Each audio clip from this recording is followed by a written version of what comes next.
Assalamualaikum warahmatullahi wabarakatuh. Sahabat-sahabat semuanya, berjumpa lagi bersama saya Andri Romdani. Alhamdulillah kita semua tetap dalam lindungan Allah SWT dan selalu diberikan kesehatan dan kewarasan kita tetap terjaga dalam menjalani dan menerima realitas kehidupan yang kita alami.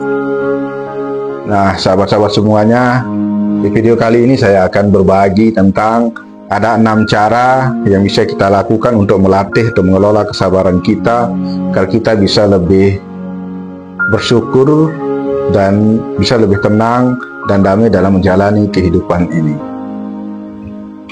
Kalau berbicara masalah kesabaran, ya semua orang mungkin menginginkan sifat sabar ini ada pada dirinya atau memiliki sifat sabar, namun tidak banyak orang yang bisa memiliki sifat sabar ini, karena sifat sabar ini dimiliki oleh orang-orang yang sudah terlatih, orang-orang tertentu, contohnya ya para sufisme gitu.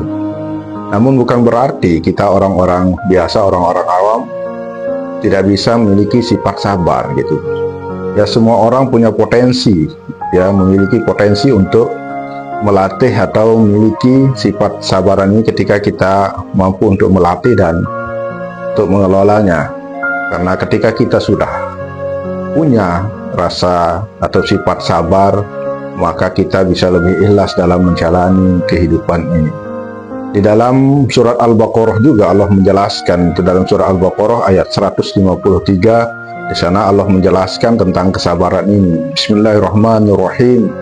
Ya ayyuhallazina ista'inu bis-sabri was-salat innallaha ma'as-sabirin. Yang artinya, wahai orang-orang yang beriman, maka mintalah pertolongan kepada Allah dengan sabar dan sholat. Sesungguhnya Allah beserta orang-orang yang sabar. Nah, di dalam ayat ini kita bisa memetik suatu hikmah, suatu pelajaran. Maka ketika kita sudah mampu bersabar, bisa bersabar dalam menjalani kehidupan ini, maka Allah akan meninggikan derajat kita sampai 300 derajat gitu. Makanya kita harus bersabar dan jangan lupa untuk menunaikan atau menjalankan kewajiban kita, yaitu beribadah gitu. Nah, sebelum kita lanjut lebih jauh, saya harapkan kepada sahabat-sahabat semuanya jangan lupa untuk mendukung channel Handi Romdani ini dengan subscribe channel Handi Romdani ini agar bisa tetap berbagi ilmu dan motivasi kepada sahabat-sahabat semuanya.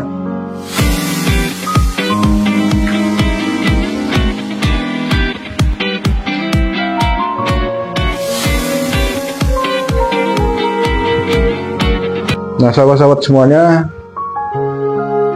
ada 6 cara yang bisa kita lakukan untuk mengelola atau melatih kesabaran kita ini. Ya, yang pertama, kita harus jadi orang yang proaktif, jangan menjadi orang yang reaktif. Ketika kita menjadi orang yang reaktif, maka kita akan merespon suatu permasalahan yang kita alami itu dengan amarah, dengan kecewaan. Kita tidak bisa untuk melatih kesabaran kita, maka kita akan terpengaruh oleh emosi kita ketika kita menjadi orang yang reaktif. Makanya kita harus menjadi orang yang proaktif gitu. Kalau kita menjadi orang yang proaktif, maka ketika kita merespon suatu permasalahan atau hal-hal yang terjadi di luar diri kita, maka kita bisa memikirkannya atau menganalisa permasalahan itu, baru kita mengambil tindakan atau kita berpikir dulu baru bertindak gitu. Maka jangan menjadi orang yang reaktif, jadilah orang yang proaktif atau responsif dalam menerima sesuatu hal yang di luar kendali kita. Terus yang kedua, cara yang kedua, kita harus melihat permasalahan itu dari beberapa sudut pandang. Kita jangan menggunakan kacamata kuda dalam melihat permasalahan itu. Kita coba untuk menganalisanya dari beberapa sudut pandang, dari beberapa sisi. Ketika kita sudah mengetahui apa yang menjadi penyebab dari problem ini atau masalah ini, maka kita lebih mudah untuk mencari permasalahannya dan Di sana kita bisa mengelola emosi kita, kesabaran kita untuk melihat atau menjalani sebuah proses dari analisa yang kita lakukan. Terus yang ketiga, ketika kita merasa marah, maka kita harus coba untuk melakukan hal-hal yang positif untuk mengalihkan perhatian kita dari rasa marah itu, dari emosi kita. Misalnya kalau kita senang melukis, kita coba melukis, atau jika kita senang bercocok tanam, maka kita coba untuk menanam bunga atau apalah sejenisnya untuk mengalihkan emosi kita, mengalihkan amarah kita gitu. Makanya kita harus melakukan hal-hal yang positif untuk mengalihkan emosi kita. Terus yang keempat, kita harus coba menerima kenyataan. Kita harus belajar untuk menerima kenyataan ini dengan ikhlas gitu. Apapun yang ada, hadir, dan apapun yang kita miliki, kita harus menerimanya dengan ikhlas. Apapun yang pergi dari kita, kita harus coba untuk melepaskannya dengan ikhlas, bahwa itu adalah realitanya. Kita jangan jadi orang yang terlalu mengedepankan egosentris kita. Apapun yang pergi dan hadir, kita coba untuk mengikhlaskannya, bahwa itu adalah sebuah kenyataan. Makanya ketika kita sudah mampu untuk mengikhlaskan suatu realita yang ada di dalam diri kita, maka kita bisa berdamai dengan diri kita dan keadaan kita, maka kita bisa menjalani kehidupan kita lebih tenang dan lebih sabar. Terus yang keempat, kita istirahat yang cukup. Karena istirahat yang cukup ini tidak hanya untuk kesehatan fisik saja, tapi ini untuk kesehatan psikis kita, mental kita juga gitu. Ketika kita sudah istirahat yang cukup, maka kita akan bisa menjadi lebih fresh, badan kita lebih bugar, dan pikiran kita juga lebih jernih gitu. Ketika ada sesuatu hal yang kita alami, sesulit apapun itu, maka pikiran kita akan lebih jernih dan kita akan sulit untuk stres atau depresi ketika suatu hal yang kita terima itu tidak sesuai dengan apa yang kita inginkan atau apa yang kita ekspektasikan. Terus yang keenam, kita harus jangan lupa untuk berdoa gitu. Kita harus berdoa. Dengan berdoa